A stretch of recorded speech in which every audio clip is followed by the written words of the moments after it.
Welcome. I'm so happy that you could all join us tonight for another one of our Let's Talk Money webinars. And today our topic is the best kept secret for financial success.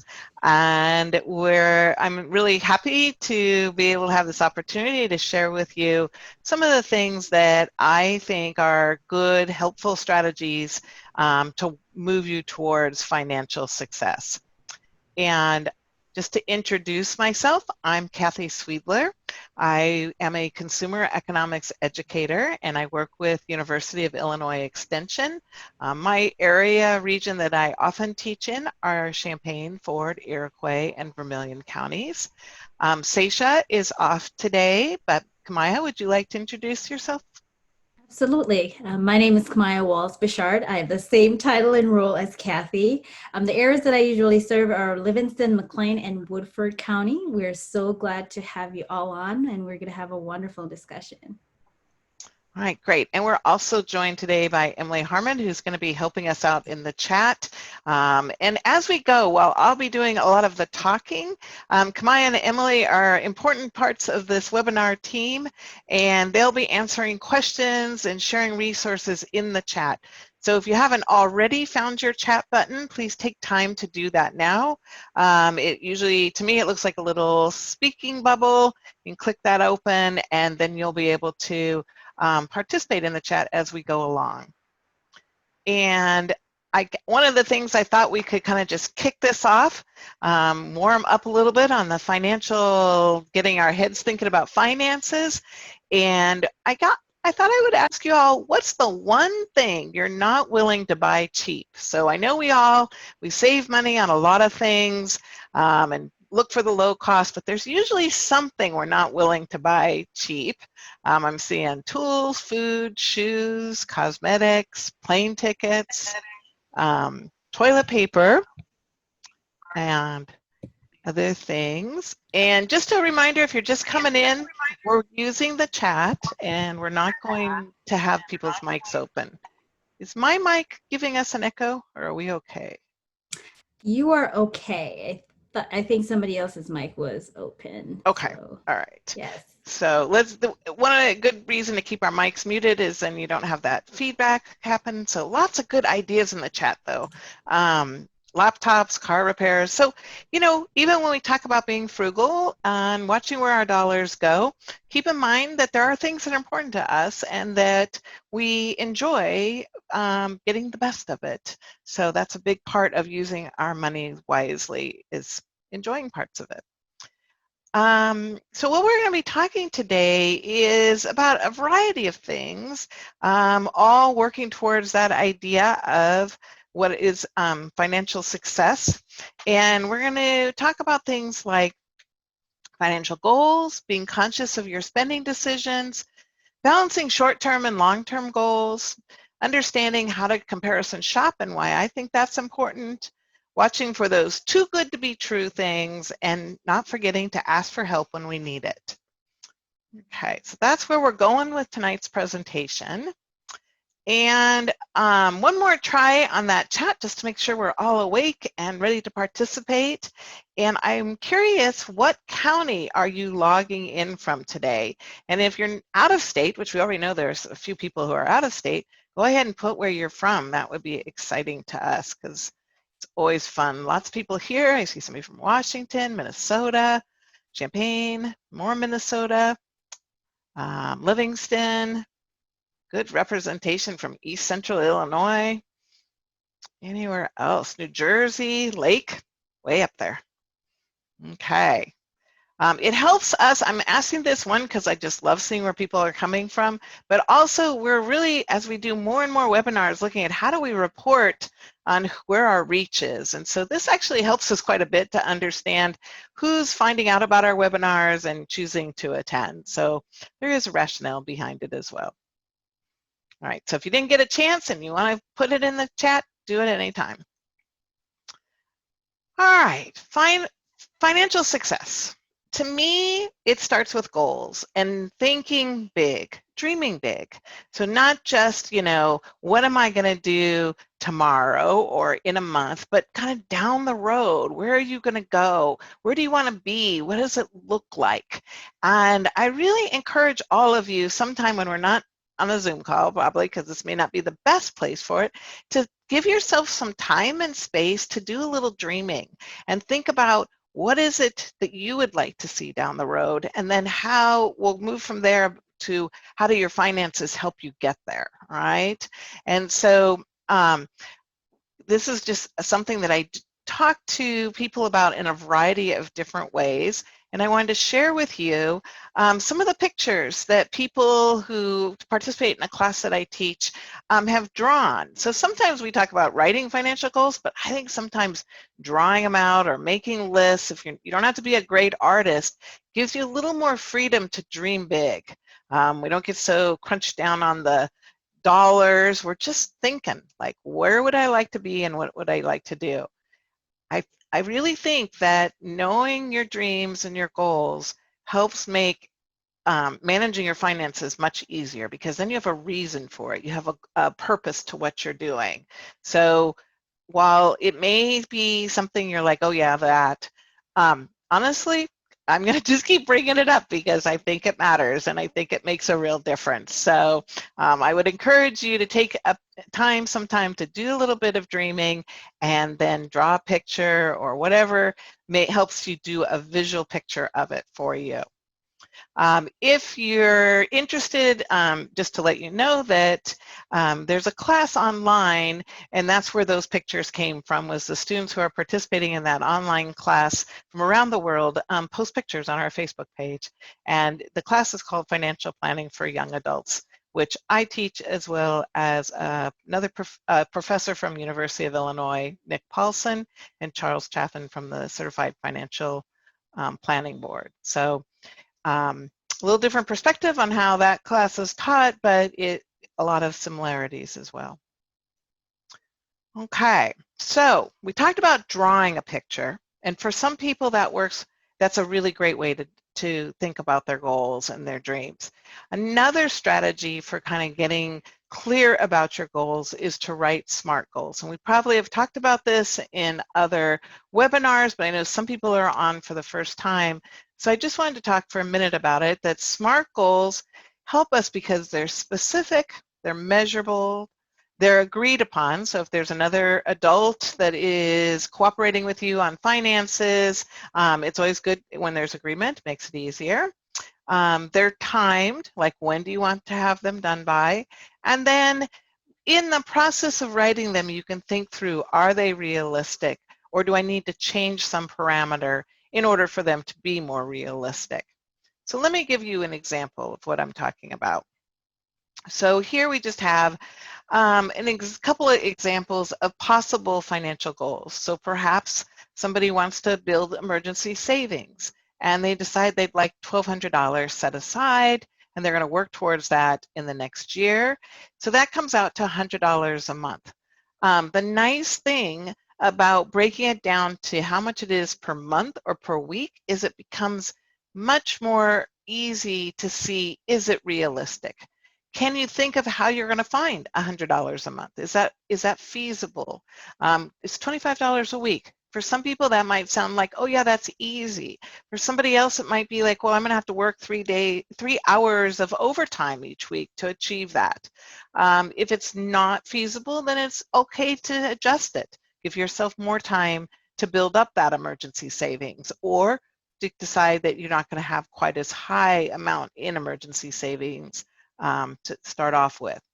Could be something like paying down credit card debt, but it also could be a financial goal, can be something that is more, doesn't have a dollar amount, okay? Check your credit report, and having a date that you're going to have it done by is a financial goal. So, there's a lot of things that can be goals. It could be something like, if you're working, I'm going to talk to my HR human relations people and find out what benefits come with the job. If it's that you're not working, it could be, I'm going to put my resume together. All of those things come along and help us toward improving our financial well-being and our financial success. Okay, so I'd like to challenge you all now to let's put this into action. And if you're willing to share a personal financial SMART goal for yourself, perhaps you can put it in the chat, or if you don't feel comfortable putting it in a chat, that's perfectly fine, but maybe you can scratch it down on a piece of paper.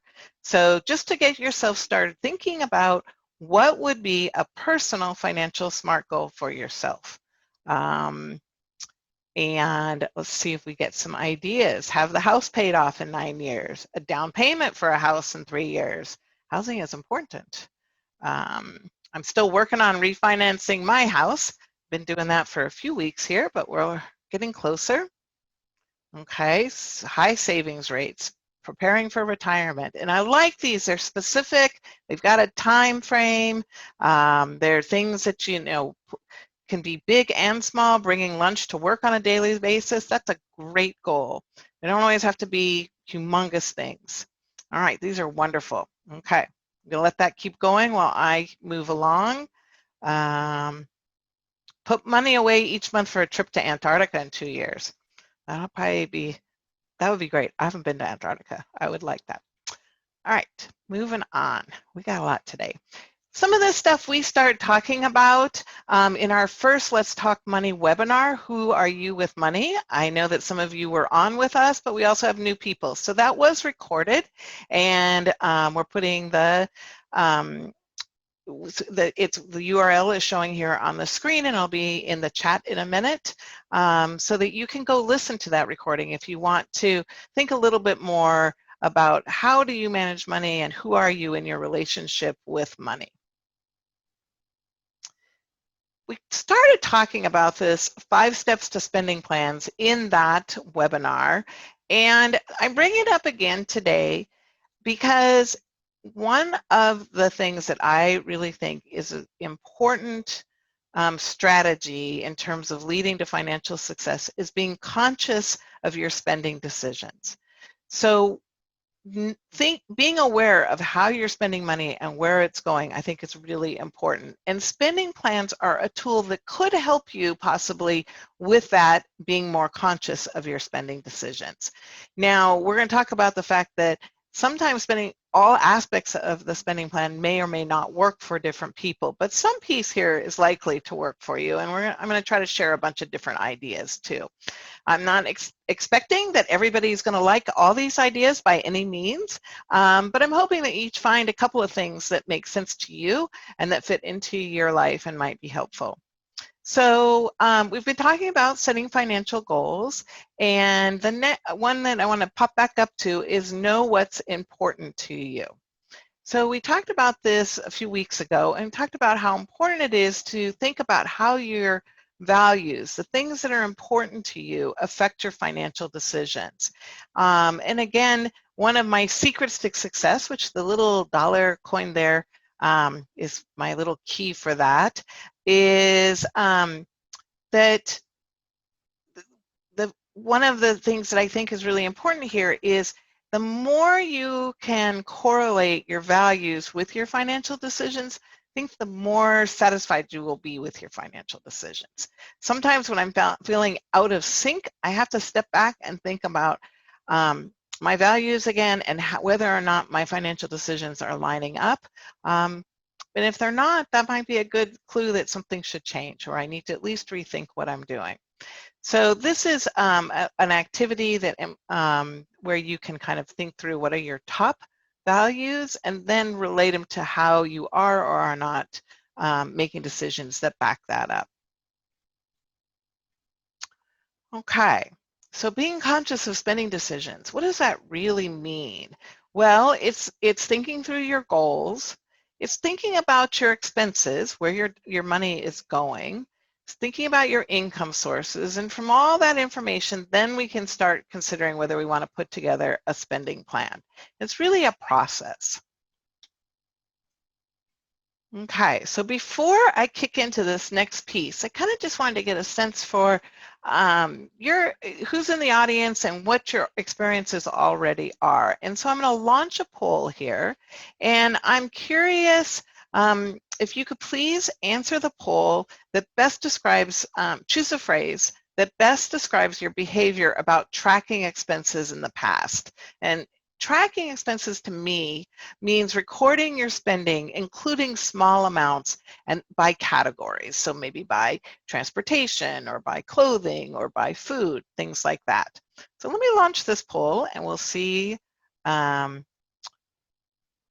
what everybody says. What best describes you and tracking expenses? You should be able to see this.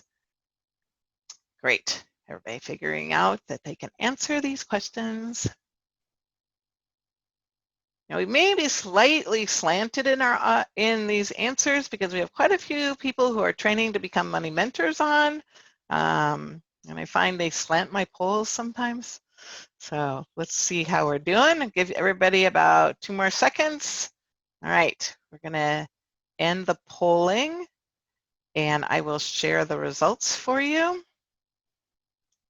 Okay, so it looks like about half of the group, 52%, said they regularly track their expenses.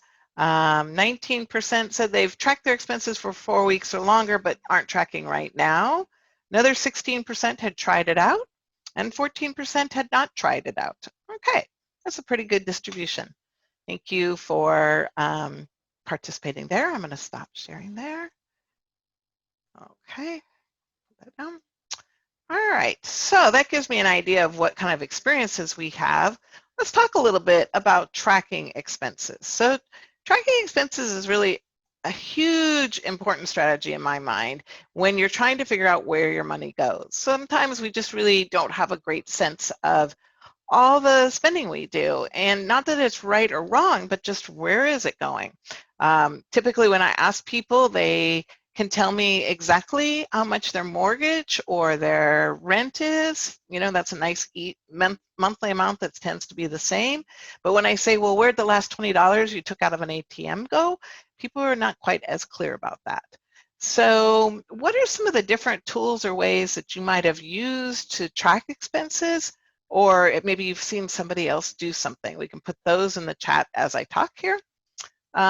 But the reason I really like tracking expenses and think that it's important is that it gives you good data.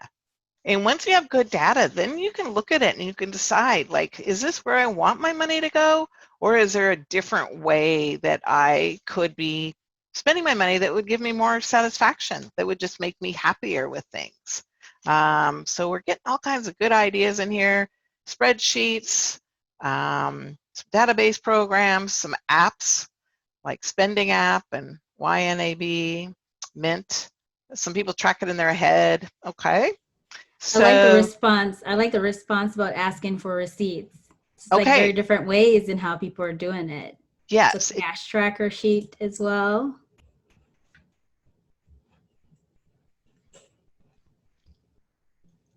These are great ideas. Yeah, some of them are electronic, some of them don't require electronics, so all kinds of different things. Thank you, everybody who participated. We asked this question not too long ago and got, again, a nice variety of different things, so I thought I would share that, and I'm going to keep adding to this list from the list that you put up there. So the point being with tracking expenses is that you're really looking at where your dollars are going, and to me, it's helpful to get down to, like, it's up to each person, of course, but down to, like, where does every quarter go, or where does every dollar go? We're not rounding up too high. Sometimes that other category is where you find the surprises, you know, the things that you weren't sure where the money was going, that they kind of come up. So you do need the smaller amounts. When you're tracking expenses, also keep in mind that if you shop at a large store that has a lot of different things in it, you may need to break that amount down. So while you get your receipt, that's great, but you may not be able to say that everything you bought at that large grocery store was food. Perhaps you picked up a gift for somebody while you were there, maybe some school supplies, maybe some clothing items. So you have to kind of look over that and think about, is this really all groceries, or is some of it belong to some other areas, and move some things around. So, and Teresa mentioned that some stores break your purchases down by category, which would be really nice. So, you know, again, it's just one of those things that I think we have to kind of look at where we make our purchases, and then think about how we might categorize those. All right, so when we are tracking expenses, it's not just that we're doing this for an exercise by itself, although I think looking at that information is really helpful. But when you start to build a spending plan, you're using that tracked data to compare it to where you would have planned on spending. So if you see here on the screen now, where the blue arrow is the areas that you would first put your track spending. So what did you spend on housing, perhaps, utilities, transportation in like July, let's say. And from looking at those numbers, then you can predict, what do I want to spend in August, in the next month? So under the green arrow, the planned spending for month 2. And say, you might say that looks about right, or I think I'm going to have company next month. I might need to spend more on food, and you can plan it. Then you track again.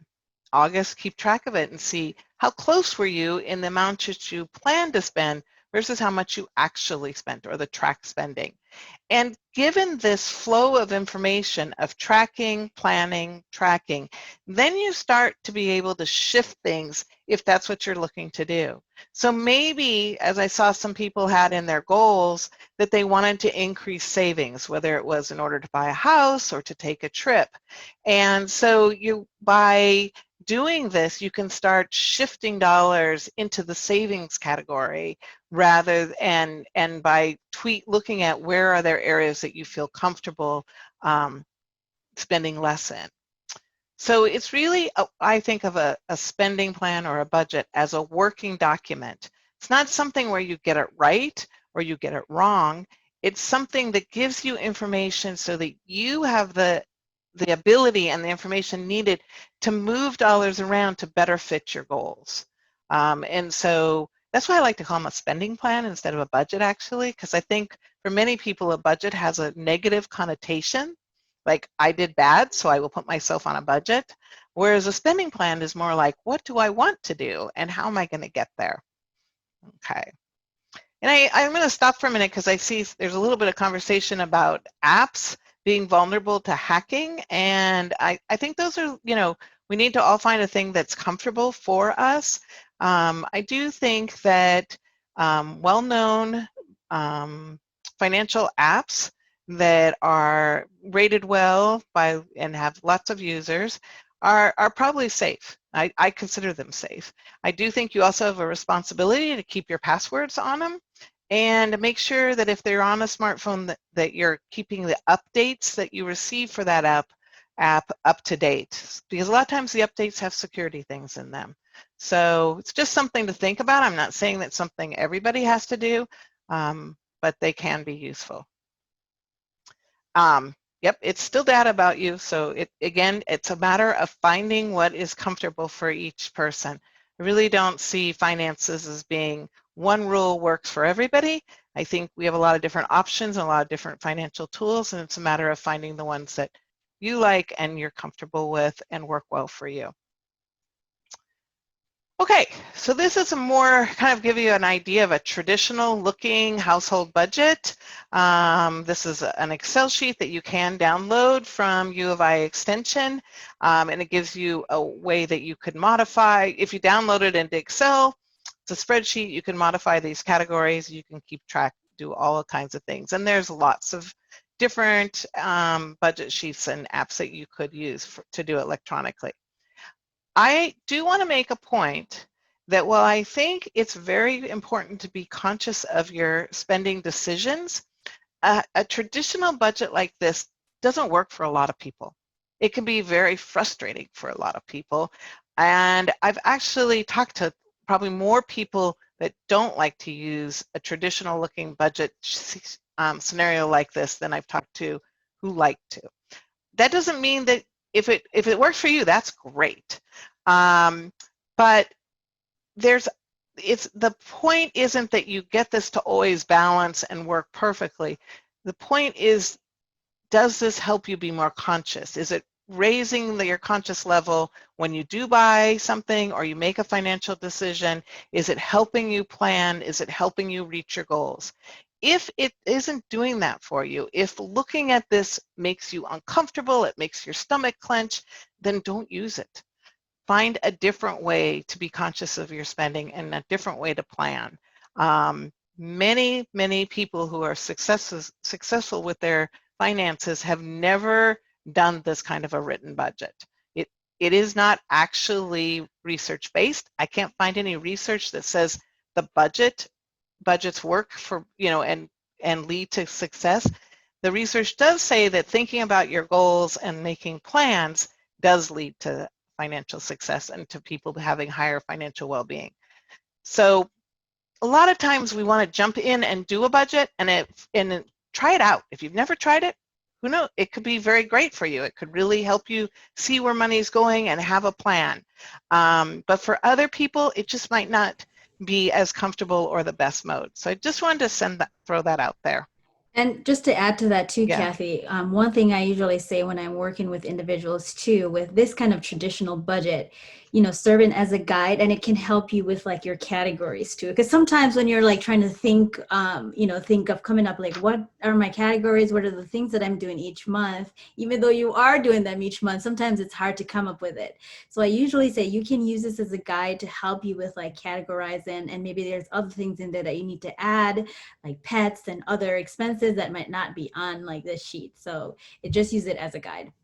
Absolutely. I mean, we offer this up here just because if you've never seen it before, something like this before, it gives you a visual as we talk about it.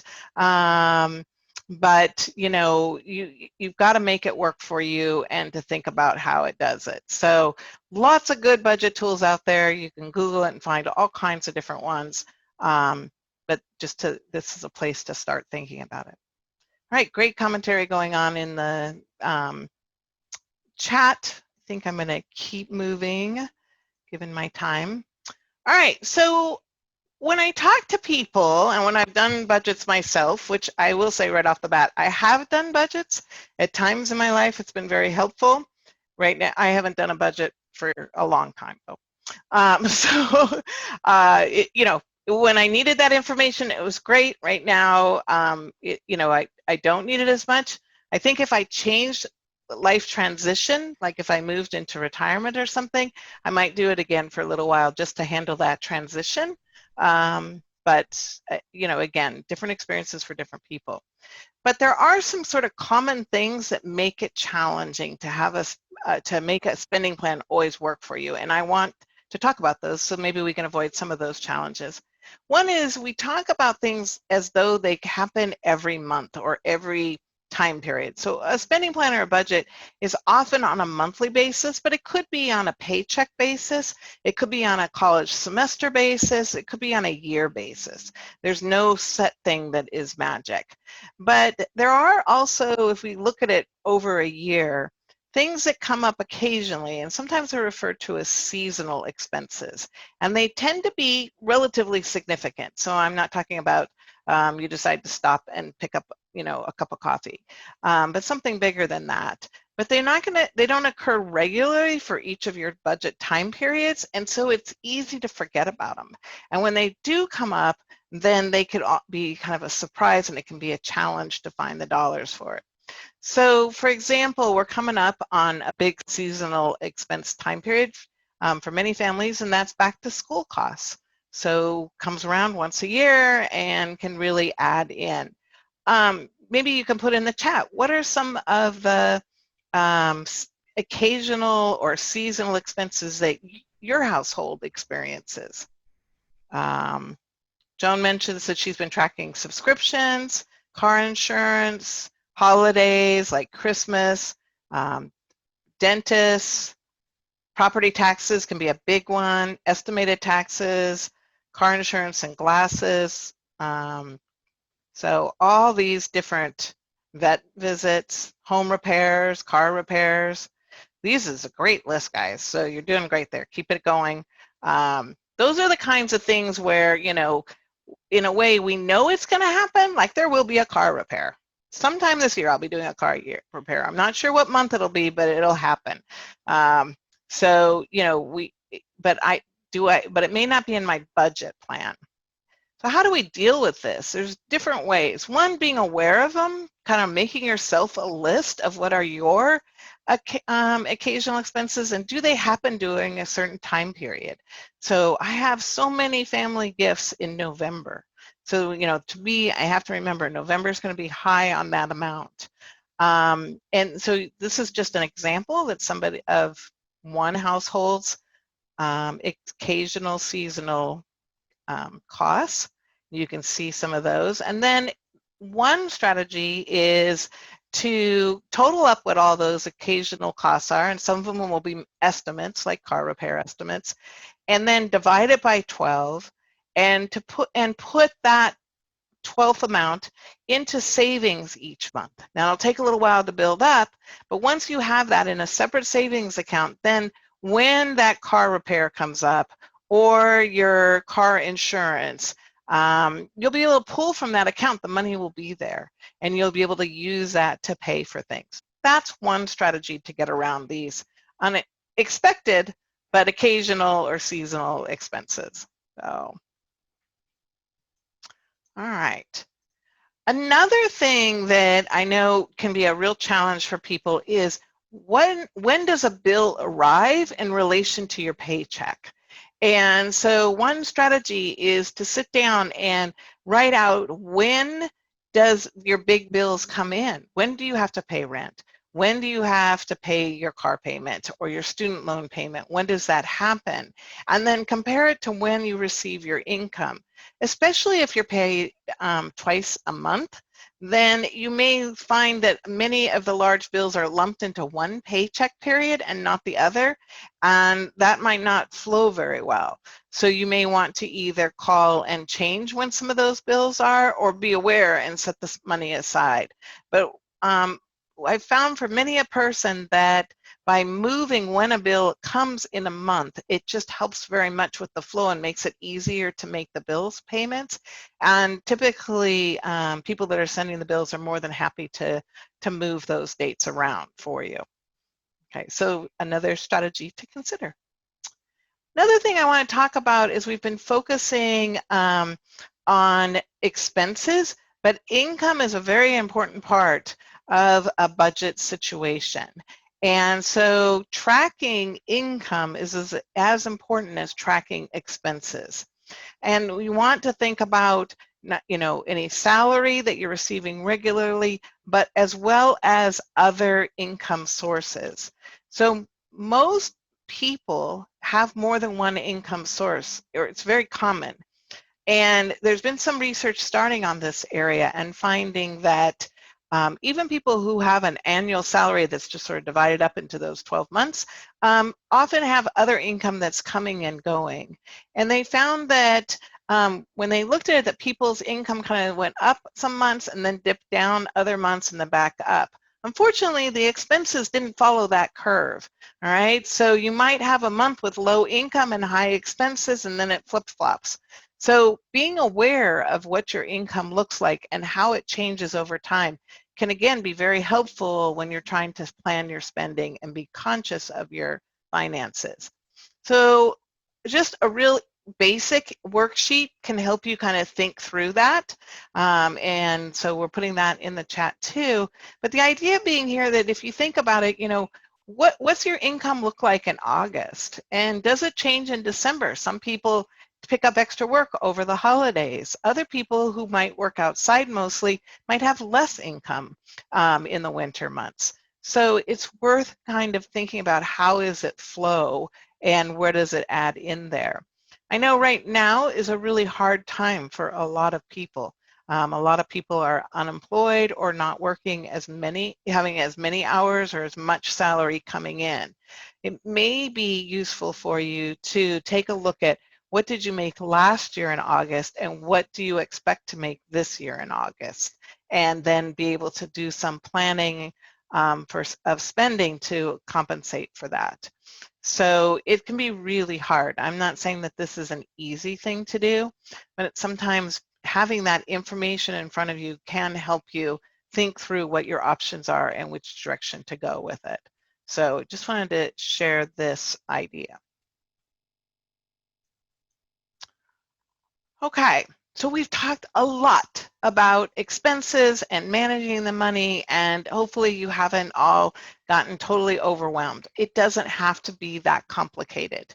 A lot of times what I suggest when people start is just think of a few categories you want to track. You don't have to track it all if that sounds overwhelming. For some people, they love tracking all their expenses. They get a lot of positive like feedback from that. It just makes them happy to do it. It makes them feel like more secure. They know what they're doing. For others, it's overwhelming. And so pick a few categories, things that you think might have some room in them for modification. Maybe a lot of times I think we know the areas that are kind of fixed. We're not going to be able to change them too much, but the other areas where we might have some flexibility and we can change them. So for example, this is just a little example where we have a young household. Maria has 2 children in elementary school. And so she's just going to, build a spending plan around 4 categories: food, clothing, school supplies, and fun. Or entertainment. And she doesn't really need a fancy Excel sheet. She could just do it on a piece of paper in kind of a grid here, and think through, like, how much does she think they spend each week on clothing or school supplies or food? And then keep her receipts for a week and go back and compare. Is she on target? Does it seem like it's different than what she expected? It's just a way of gathering information so that she's more conscious of her spending overall, and then she can make decisions about what she wants to do about that. Does she want to make a change, or does she just want to be more aware that it really does cost this much for school supplies and she just needs to plan for it? So, this is, again, just another way to kind of look at that and not have to get into an Excel sheet or a spreadsheet if that isn't something that you find rewarding or easy to do. Okay, don't forget, I'm not following the chat completely, but I'm just glancing in it. But anytime you have a question, please go ahead and put your question in it as we go. There'll be time for questions at the end, but Kamaya is on and ready to answer questions in the chat, so it's there for you. All right, one more poll here. I'm going to launch this. And get to the right one.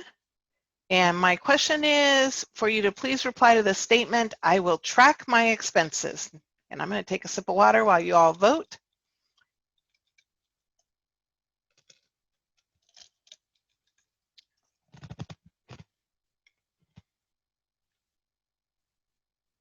All right, the numbers are going up here. I got give you a couple more minutes to get your vote in, a couple more seconds. Okay.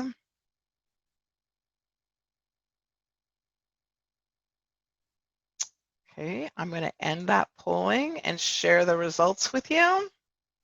Okay, so looks like quite a few people are thinking that they might track their expenses going forward. And this is not a judgment, and by the way, these were all anonymous too. It's just a curiosity to me, and after learning about tracking, are you more likely to do it? I think the most useful time to do it is when you're in life transition or you want to change something, because then that's when that data is really helpful to you. So it's just something to think about there. Okay, I'm going to go ahead and stop that, and we'll keep moving through. Thank you for participating. All right, so what happens? You tracked your income, you tracked your expenses, you took a look at it all, and your income is not covering your expenses. So this is one of those equations that has 2 components, income and expenses. So we have to look for ways to change something, and typically that either means increasing your income or decreasing your expenses And the other one I should put in there that is part of increasing incomes is looking for community resources, including things from the federal government that help on the income side, that provide assistance for utilities or with food or something like that. So that's another possibility that we're not going to get into too much today, but of course is an important component here. So I was going to just come back to all of you. What are ways to increase income? And let's please try to keep this helpful and legal in your comments. So we're only looking for legal ways. Side jobs, tutoring, sell things you don't use anymore, sell stuff on Craigslist, use your savings, ask for a higher salary. Those are all good ideas. I've been thinking that there's probably a lot of people get a second job out there that are going to need more help with their children coming forward here. Second job, a side hustle. I think a lot of people are doing side hustles and second jobs. Part-time work. Okay, these are all good ideas. Thank you. Get crafty, sell your stuff. Sometimes this is a good time to take a hobby or a craft and start developing it and see if it can help pay for things. It could be your second gig. Sometimes it's a good time to make an investment in yourself and increase your skills or your knowledge and move towards a different job. Okay. When we're looking at, it looks like we're already moving to expenses, folks, here, so that you guys were thinking ahead for me. When we start looking at expenses and changing where we're spending money on, it's helpful, I think, to think about expenses as two categories: fixed expenses and flexible expenses. Fixed expenses are things that are the same amount each month or time period. So like your rent or your mortgage or a loan, like a car loan or a student loan. They often, a fixed cost will involve a contract, okay? Flexible things vary in costs. They can be a need. It's not like all fixed are needs and all flexible are wants. So it can be a need like food, but it's not a set amount every month typically. So when we are first looking at a spending plan and you're thinking about what to change, it's easier to change the flexible ones in the short term. It's quicker to get them in place to start those changes. So, you know, things like cutting back on how much you spend on clothing or something, that's a more flexible cost. It might be more easy to do. But when things really get tight, then we do have to start over time, start looking at sometimes the fixed costs, because they often are the more significant amounts and they might have to change during tough financial times. So things like your insurance costs, which might be fixed, or even the idea that if you're renting or you have a home, do you need to change the number of people that are sharing that fixed cost by somehow taking in a roommate or doubling up with somebody else? So those are the kinds of things that we have to think about when we change fixed. We also, when we change fixed, have to think about, is there a cost involved for changing that contract? Sometimes we kind of have to wait till the contract finishes for it to really pay off and be worth changing. Okay. Another strategy when you're looking for expenses that you might change is to look for the things that aren't big costs, but that are things that you do regularly. You do them over and over again. And this is a table that just gives you some examples of how much things can add up, even when they're small amounts.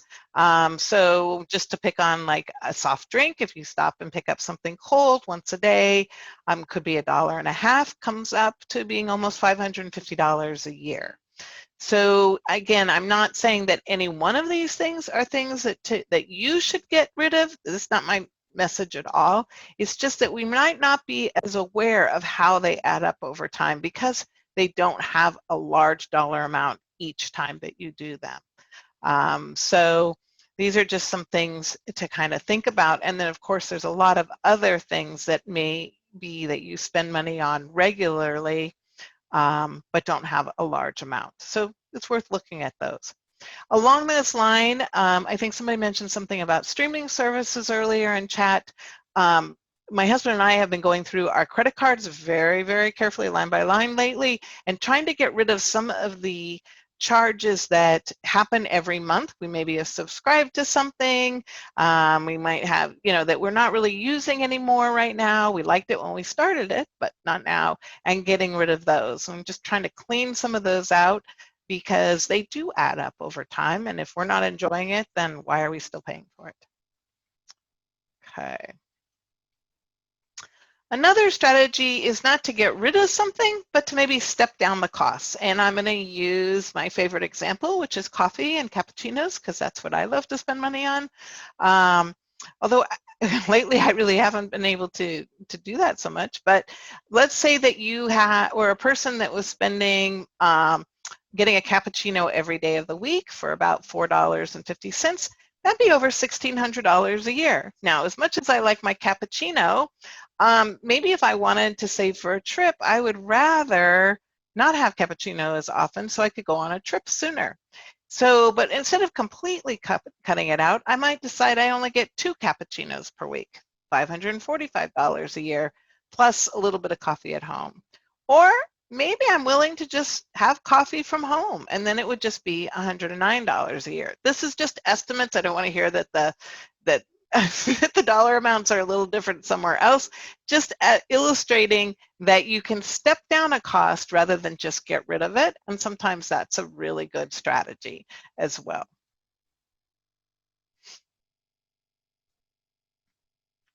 Okay, mental fatigue. I wanted to mention that because this is really interesting research that shows that when we have to make a lot of decisions, our brain gets tired.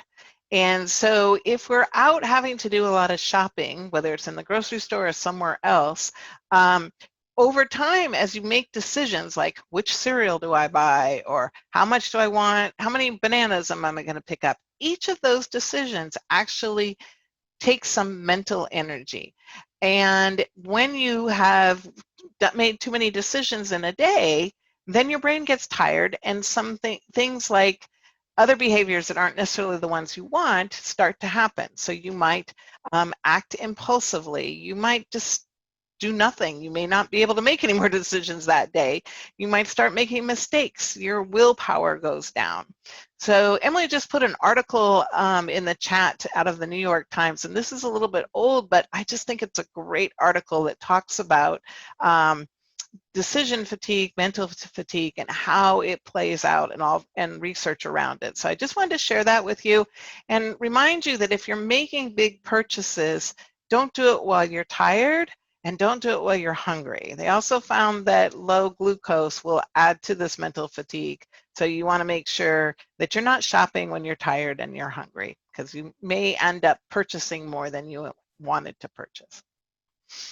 Okay, we've been just cruising through all these different aspects of spending plans, what's important to you, your goals, understanding some of the kind of budget busters and things that make a spending plan difficult.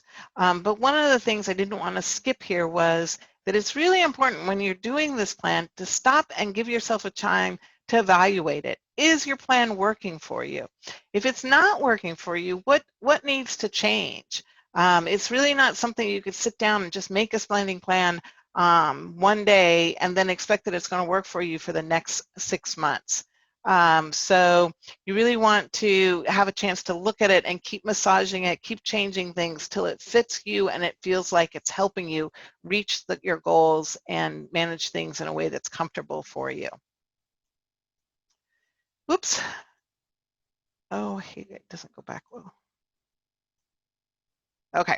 I did want to just say that I think one of the most challenging things about financial decisions is balancing short-term and long-term goals. There are a lot of things that we want to do now, and they take money, but there are also things we want to do down the road. And there is no easy answer about how to balance these, and it's certainly not right now when our financial situation is so uncertain and difficult for many people. But balancing that short-term and long-term goals, give yourself time to think about it or have a conversation with your significant partner about which goals are you working for, or how do you work towards them at the same time? What's that going to look like? Because this is one of the challenges in life. Okay, we're going to move away from spending plans. It will come back if there's any questions here, but I wanted to just go over a couple of things in the last few minutes I have here. One secret to success, I really think, is comparison shopping. Taking the time when you're making a significant purchase or buying a significantly costly service to really stop and think, what's important to you about this product? What is it, the variables that you really want? Then gather data so that you're looking at 2 or 3 choices and you can see what are the pros and cons of each one, and then make your decision. This is especially important when something has a bigger dollar amount because it has more of a ramification, but comparison shopping can be helpful in all kinds of situations. So one example I just wanted to share with you was if you're opening up a financial service like a checking account or a savings account, it can be worthwhile thinking about what services do you want, what's important to you. Maybe the things they offer at one institution you don't really even care about, but at another institution they have services that are more important and better fit for you. Looking at the fees for the services that you're going to want to use and thinking about what's the convenience factor here as well, and how does it work out for me. And getting in the habit of just doing this and comparing things is really a good strategy. We talk about this a lot with young adults when they're opening up an account for the first time. And so this is an example of a comparison worksheet where comparing 3 different institutions and different kinds of fees and services. But you could use this for something like this for a mortgage, for a car purchase, for electronic purchases. Taking the time to do this will make a difference over your life. The next little financial secret I wanted to warn you about was when things seem too good to be true. So unfortunately in finances we sometimes run into cons and scams, and one of the ways to avoid them is when they sound really too good to be true, to be really wary and careful and to walk away. Give yourself time before you make decisions. Some of the red warning flags that I think of are pressure to buy, when somebody is like, you have to do this today, you can't wait, you have to do it right away.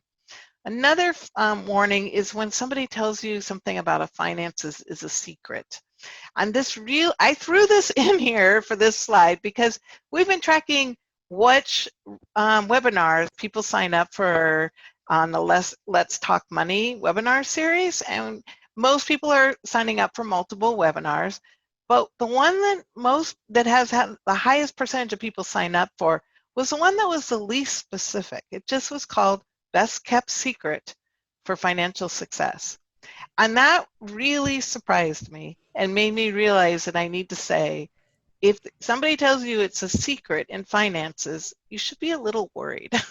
So I'm glad you're all here, but it was funny to me that was the title that really attracted people. So remember, yep. I was going to say that we're just, as humans, we're just so curious. We want to know, what is it about? Yes, and honestly, when we wrote this title, we had already written several, and I was kind of running out of title ideas. And, we were just like, okay, well, we're not going to say budget because nobody will come, or spending plan. So we said secret. So yeah, I've got 6 secrets for you, but we don't have the silver bullet or the magic pill. No, we don't. So, all right. My last little one is ask for help and keep learning. And it's fantastic that you're on a webinar and you're gaining information. It's a lifelong learning process. And, I'm thrilled that you're taking those steps now. Just wanted to remind people too that if you want help from University of Illinois Extension, we do have free confidential help from our Money Mentor volunteers who go through training with us, and we just got some information in there about that. I feel like we've talked about this quite a bit in the past. But also sometimes it's really worth having a financial professional help you with things like your taxes or your investments, things like that. And we do, through U of I Extension, have a website called Choosing a Financial Professional, and it talks about how you can find a financial professional that's a good match for you, and how to be sure that they have the credentials and the background needed to do a good job for you as well. All right, here are my secrets to financial success. All right, so we've talked about all these things that I feel are so important and backed by quite a bit of research, to be honest. So matching your values with your financial decisions, tracking expenses so you have good data to choose how to spend your money, comparison shopping for those big dollar items, remembering that if it sounds too good to be true, to be wary, asking questions and continuing to grow your knowledge. And then the sixth one is build a savings habit. And that's a really important one. And we have a whole hour webinar on that coming up in 2 weeks. So I'm not going to talk about it. This is a little teaser that is a piece of the secrets to financial success. I've been joking that these are my secrets and they are my favorite ones, but they are backed up by research, which is an important part of U of I Extension's work. But looking at some work that was done by the Consumer Financial Protection Bureau, they took a look at what affects people's financial well-being. And they found that people with higher financial well-being scores have confidence in their ability to achieve a financial goal. And they have financial goals. They have a habit of savings, and they use effective day-to-day money managed behavior, such as being aware of their spending, paying their bills on time, paying down their credit, those types of behaviors. Okay, so we're coming to the end here, and I will be if you have any questions, start putting those into the chat. A couple of resources that I would like to let you know about from U of I Extension. We've got 2 more. Let's Talk Money's coming up. Next week we'll be facing financial fears, and then Kamaya will be doing Make Your Savings Grow on the 30th. You can still register for those if you haven't. I have one more poll. I'm going to go ahead and launch this while I'm talking. And we do get federal funding through University of Illinois Extension, and to receive that funding, we do need to report certain demographic data, and this is one of those pieces. So if you don't have to reply, and again, it is anonymous, but it does help us maintain our funding so that we can continue to provide this kind of educational programming. And I'm curious because, and it's showing that we know who registered, but we never really know who comes on, and I want to see if those percents are similar to what we have in our registrations. And it's always been very interesting to me because we have more women register for these by far. So I'm going to go ahead and end this polling and share these results so you can see that yes, welcome men, women, and others. We've got you, and we're glad to have you on. Okay, stop sharing. Got to walk through myself how to launch all these things. All right, what else do we got here to talk about? A new one for you. I don't think we've talked about the fact that we have the ability to send you a text message once a week with a wellness tip. So I write the financial wellness tips for this, but we also have people writing tips on all kinds of other wellness aspects, including things like nutrition and mindfulness and all kinds of things. I find them, I find them, they're very useful and interesting. And if you're interested in receiving these tips once a week, you can go to go.illinois.edu/wellness tips and register. And again, we have podcasts. And when I went back to look through our podcasts, we talk a lot about cutting down, changing spending habits and managing finances in uncertain times. And so these were 3 that I pulled out that I thought you might find interesting. One about you check all my subscription boxes. One we've done very recently on how are you coping with finances right now. And then another one on all the electronics that we have, too smart for our own good. Okay, one last request, and that is if you can give us feedback on how we did at this link, that would be wonderful. And then thank you, Emily, for putting that in the chat too. Okay, we're at questions. All right.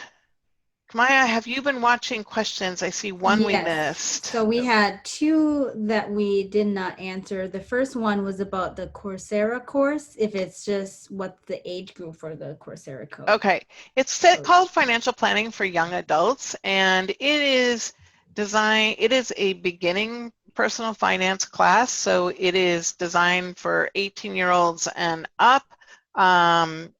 The examples are probably 18 to 26, 30 years old, but the material, of course, I mean, is applicable, I think, to a lot of people. I think that average age is a little bit higher than that takes that course. So, and we've gotten pretty good feedback on it. So thank you for asking about that. And then the next question was, how much do you need for retirement? That is a tough one. And I mentioned that I had thought about going back to keeping a budget if I was moving into retirement. And I think that you can kind of pretend to do it before you get into retirement. So you can estimate what your income sources will be and how much you'll have. And then you can estimate what your expenses will be and see how that's going to budget out. And if you're close to retirement, you might be able to work with that. There are some, if you're further away from retirement, it is more difficult to estimate. And that's because of the time value of money and how it compounds really depends on what your return rate is and what the inflation rate is and how those interact. And so so the question was actually clarified, struggling to know how to save. Can you repeat your questions for us? Yeah, I'm sorry, Tina, I must have just messed that up totally. Yeah. And you will be getting an email with these links and things, Rebecca, if that's what you're asking.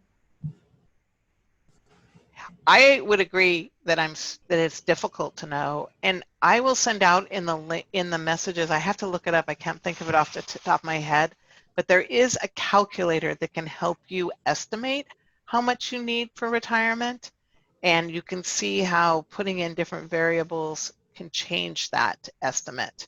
So I will make sure that's in the email.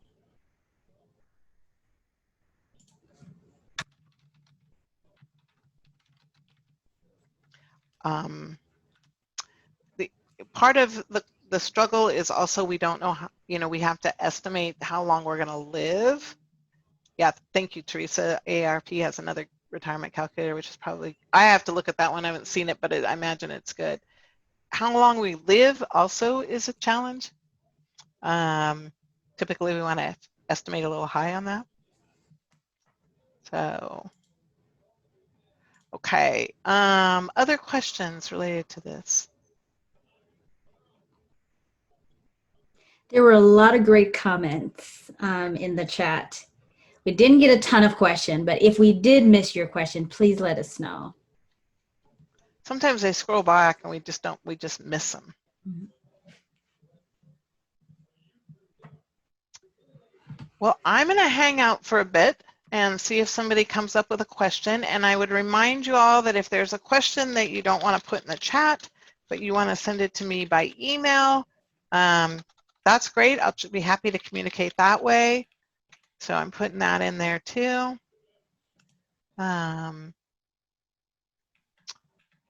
So I'll go ahead and hang out and see if you have any other questions. And Kamaya, maybe you want to move over to the other room? We'll do that. Let's see if I'm doing it right. So Money Mentors, we're inviting you to another room to talk about homework and other things. Nothing. And thank you everybody who came. I'm going to stop recording, but I will still be here for a bit.